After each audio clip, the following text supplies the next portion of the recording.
Dios les bendiga en esta hora. Vamos a estudiar hoy la lección número 10 y la número 11 de Consejería Pastoral 2. El tema de la lección 10 es violencia y abuso. Y yo creo que este es un tema muy importante que hemos visto muchísimo y se refleja mayormente en el hogar, el maltrato, el abuso.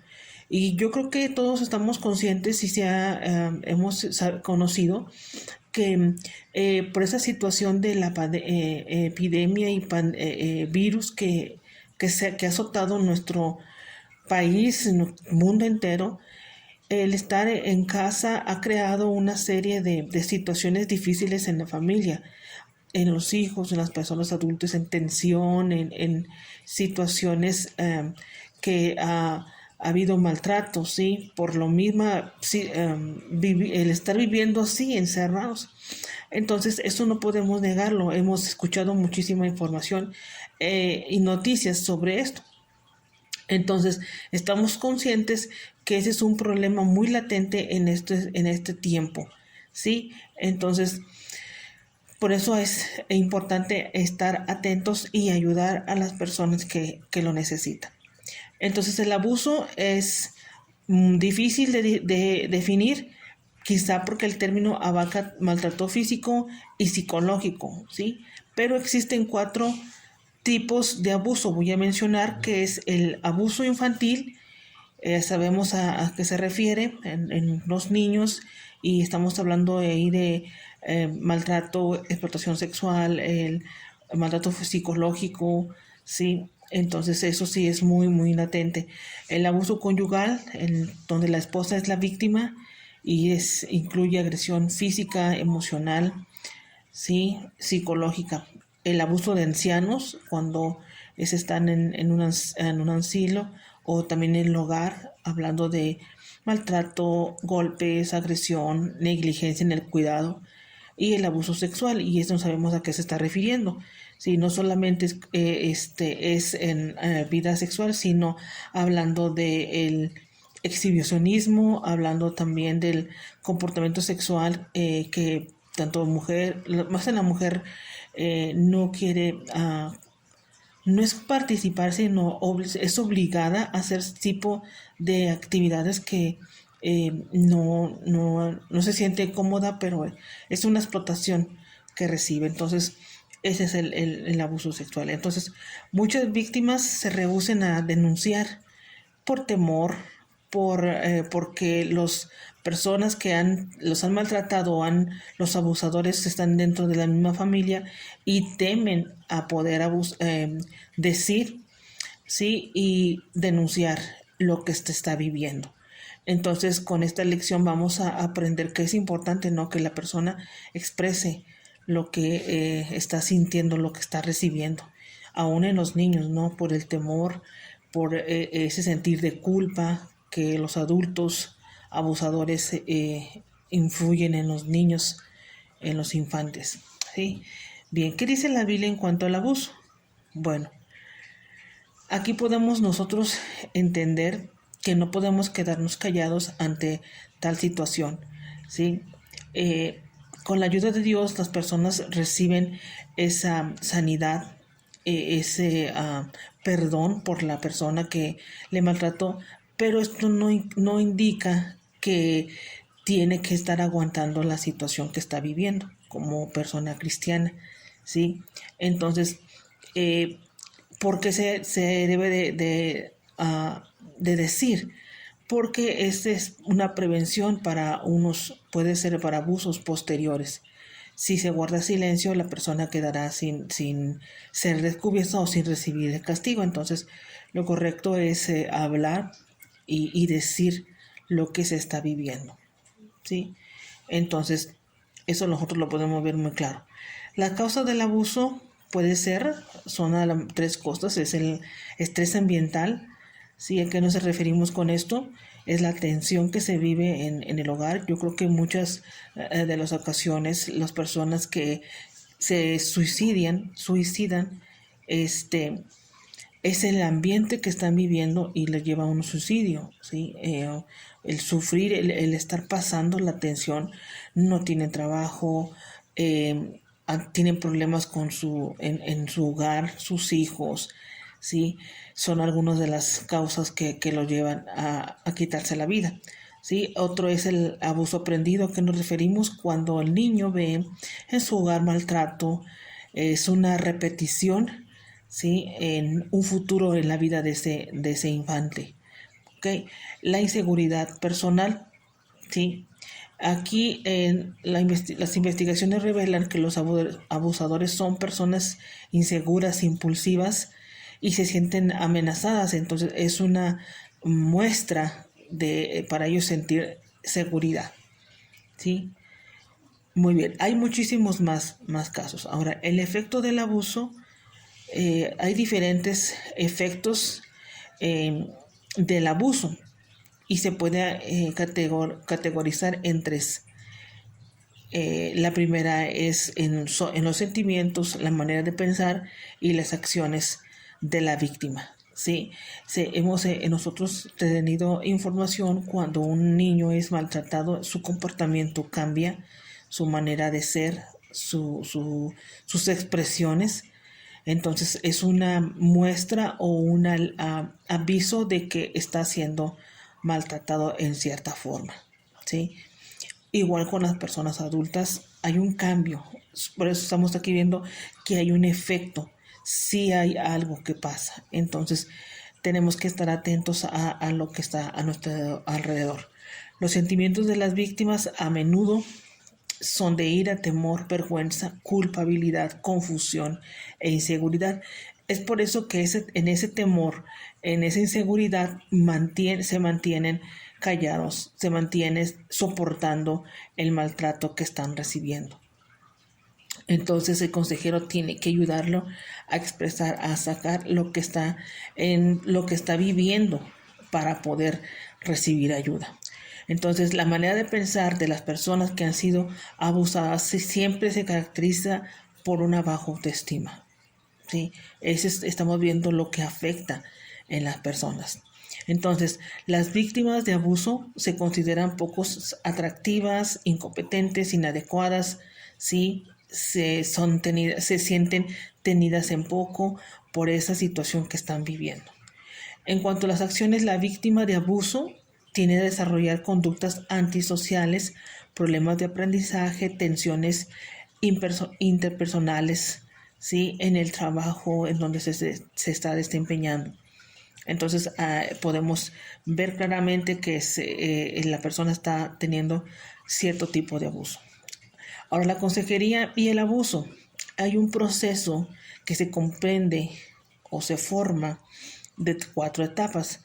La primera es la etapa del impacto, la etapa de la negación, la etapa de procesamiento y la etapa de integración. Esto lo vamos a ver en clase un poco más extendido, explicado sobre estos puntos. ¿Sí? Bien, para prevenir el abuso, ¿qué necesitamos hacer? Muy bien, hay ciertas sugerencias que nos ayudan para nosotros estar atentos. Primero, la educación. Es importante que personas reciban instrucciones. Sí, hay muchas educación social, sí, donde se enseña cómo expresar o cómo darte cuenta y poder ayudar a la persona que está sufriendo en un abuso personal. ¿Sí? Hay muchas dependencias que se encargan de ayudar tanto en los niños, en las mujeres, ¿sí? En ancianos. Entonces es importante que se eduque a las personas. El estímulo de la estabilidad individual y familiar, las enseñanzas de destrezas interpersonales, la acción social. Entonces, como hay dependencias que ayudan, entonces, qué importante es que estemos siempre recibiendo el conocimiento para poder ayudar a las personas como consejeros. Entonces, es un trabajo y es importante que podamos conocer el ámbito donde nos estamos desarrollando para poder ayudar a las personas que están pasando por una vida de violencia y de abuso. Eh, para concluir sobre este tema, el abuso y la violencia interfamiliar son temas de mucha importancia porque siempre es lo que se está viendo a diario en los hogares y en nuestros alrededores. Entonces, el consejero cristiano no puede ignorar lo que está pasando, al contrario, tiene que estar preparado para ayudar a las personas que vengan a él para pedir ayuda, ¿sí? Porque recordemos que Dios nos ama, recordemos que Dios está interesado en las personas, dice en la viuda al huérfano, ¿sí? Dios ayuda, Dios socorre. Entonces, el consejero tiene que estar preparado para poder hacerlo. Muy bien, en la lección número 10, hablando del duelo, todos nos enfrentamos a un duelo cuando hay una pérdida. La mayoría de las veces pensamos en pérdidas humanas, pero muchas veces hay pérdidas en una ruptura de relación, hablando de un noviazgo, ¿sí? Hablando de en un hogar un divorcio, ¿sí? En sí el duelo lo que trata es la pérdida de alguna cosa u objeto que tiene muchísimo significado, ¿sí? Entonces, y sí, normalmente lo relacionamos con la muerte de un ser humano, pero también tiene que ver con muchas cosas más. Entonces, es una experiencia de privacidad y ansiedad que se manifiesta en la conducta y pensamientos, las emociones de las personas, así como su estado físico en sus relaciones interpersonales y espirituales. Entonces, va mucho más allá de más cosas. Es una experiencia que se manifiesta a través de una conducta, ¿sí? El proceso de duelo es difícil y plantea al consejo o al consejero cuán difícil es lo que la persona está enfrentando en la pérdida, hablando de un pariente, una persona cercana, ¿sí? ¿Qué dice la Biblia en cuanto al duelo? Bueno, vamos a ver que hay dos categorías importantes o se puede agrupar en dos. ¿Sí? Por ejemplo, la primera es que Cristo ha cambiado el significado de duelo. ¿Por qué ha cambiado? Ok, porque la muerte no es el fin de la existencia, sino es el comienzo de la vida eterna. ¿Sí? Recordemos que la persona que muere en Cristo deja el vivir aquí en la tierra, pero pasa y es el inicio de la vida eterna para la que tiene a Cristo Jesús. Dice que muchos duermen en el polvo. Quiere decir que sus cuerpos han dejado de existir, ¿sí? Pero la persona existe porque es un ser espiritual. Entonces, vemos ahí que el que cree en Cristo sabe que los cristianos estarán con el Señor para siempre. Para ellos no hay muerte. Muerte física del cuerpo, pero muerte espiritual no lo tienen porque tienen a Cristo. La segunda, que Cristo ha demostrado la importancia del duelo. Cuando inició Jesús, él habló en el Sermón del Monte y dio una bienaventuranza. Bienaventurados los que lloran porque ellos recibirán consolación. ¿Sí? ¿A qué nos referimos con esto? Que él estaba apoyando a aquellos que tenían dolor, a aquellos que estaban en cierta forma en sufrimiento, porque bienaventurados los que lloran. Entonces el duelo también es normal y es sano porque es una pérdida. Cuando un duelo se convierte en un dolor patológico, es ahí cuando sí hay que ayudar a la persona a salir de esa situación. ¿Sí? Las causas del duelo, como les mencioné, es la pérdida de algo valioso, algo importante. ¿Qué es lo que pasa? Viene un vacío, ¿sí? Y es una tarea difícil para ayudar a la persona que pasa por esta situación. Entonces, la persona se enfrenta a 4 tareas difíciles, que es aceptar la realidad, sentir y admitir el dolor de la pérdida, ajustarse al entorno que la persona fallecida ya no está y establecer nuevas relaciones. Esta última es difícil porque la persona en su dolor le cuesta trabajo poder relacionarse con otras personas. Entonces, estas 4 tareas son las que se enfrenta la persona que ha está en un duelo, ¿sí? Porque hay personas que no aceptan su realidad. Hay personas que han fallecido un pariente, una persona muy cercana, pero persisten en su dolor, ¿sí? Entonces es importante la aceptación, que realmente la persona ya no está, que la vida continúa, que las cosas siguen, ¿ok? Entonces, en los tipos de pérdida, aquí vamos a poder entender, hay diferencia, ¿sí? Cuando una persona fallece, una persona adulta, sea esposo o esposa, cuando fallecen los hijos. No podemos catalogar solamente de una forma, es el sentir de duelo, de que así tiene que ser, sino debemos de estar abiertos a la necesidad de la persona, ¿sí? Que realmente lo que está sufriendo, todos los padecimientos son diferentes, entonces tenemos que entender eso, ¿sí? Las circunstancias que acompañan a la muerte, ¿sí? Es doloroso, duele, pero se puede salir adelante con ayuda de personas y la persona esté dispuesta. Los efectos del duelo a menudo son conmoción, aturdimiento, negación, llanto intenso y algunas veces un sentir de desmayo, ¿sí? Ese es efecto natural. Pero le vuelvo a decir que muchas veces se convierte en patológico si no entendemos los pasos de poder salir del duelo. Ahora, la consejería y el duelo, sí se necesita comprensión, se necesita consuelo.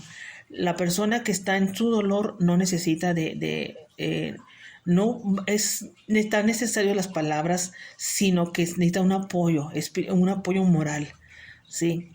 Para en esos momentos. Entonces, podemos decir que el duelo normal es el proceso de una sanidad difícil y prolongada, que no se necesita de ayuda especial.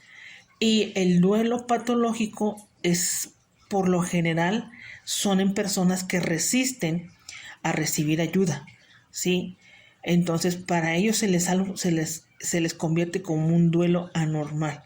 Y están en pasos a hacer un duelo patológico, un duelo que perdura, que no quiere, no acepta, ¿sí? Y está ahí cuando necesita la ayuda de personas para su vida, ¿sí? Entonces, nosotros tenemos que tener en mente qué es lo que dice la Biblia, ¿sí?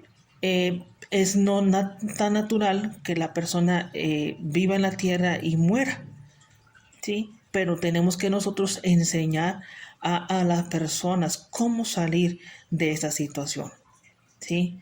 Tenemos que nosotros recibir la enseñanza necesaria para poder ayudar. La palabra de Dios, encontramos ahí la ayuda necesaria, encontramos todo lo que es importante para estas situaciones. Y le vuelvo a repetir, está establecido que el hombre muera, ¿sí? Pero aquí lo importante, como mencioné, el que muere en Cristo pasa a vivir una vida eterna, ¿sí? No, la muerte no separa de Dios, al contrario, muere en Cristo, va con el Señor y vive para siempre. Entonces es importante nosotros que veamos esto y podamos ayudar a las personas que vienen con nosotros. Amén. Entonces, en esta semana vamos a ver esas dos lecciones y esperamos que Dios les muestre, les enseñe cómo ayudar a las personas que tienen necesidad. No cerremos nuestro corazón, nuestro tiempo a personas que están pasando en un duelo en su vida, ¿sí? No cerremos la mano para ayudar a las personas que están viviendo en violencia, que están viviendo en abuso, que podamos ser útiles para ayudarles en su necesidad. Amén. Dios les bendiga y vamos a seguir continuando y aprendiendo de la consejería pastoral. Bendiciones, hermanos.